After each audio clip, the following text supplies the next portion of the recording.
আচ্ছা বাচ্চারা, আজকে আমরা নতুন একটা জিনিস শিখব, সেটা হলো জল সংরক্ষণ। আমাদের পরিবেশে তোমরা জানো যে বিশ্ব উষ্ণায়নের জন্য জলের আস্তে আস্তে কিন্তু সংকট দেখা দিচ্ছে।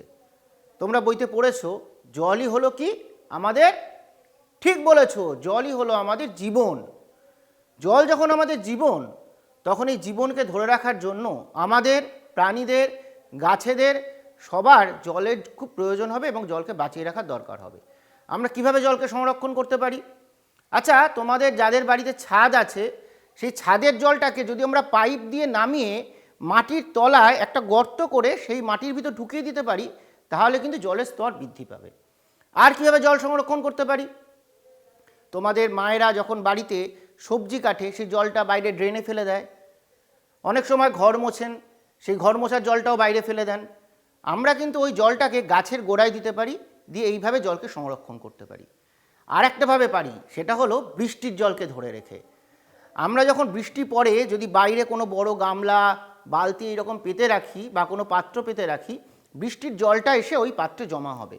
ওই জলটাও কিন্তু আমরা পুনরায় ব্যবহার করতে পারি। তাহলে আমরা এইভাবে কিন্তু জলকে বিভিন্নভাবে ব্যবহার করতে পারি এবং নতুনভাবে জলটাকে নিয়ে চিন্তাভাবনা করতে পারি, যাতে সেই জলের অপচয় না হয়। তাহলে আগামী দিনে তোমরা কিন্তু এটা নিয়ে চিন্তা করবে। এবং তোমাদের আরেকটা কাজ আমি দিতে চাইছি, সেটা হলো প্রত্যেকে বাড়ি থেকে একটা করে জলের অপচয় বন্ধ করুন এবং জল সংরক্ষণ করুন এই বিষয়ের উপর স্লোগান লিখে আনবে।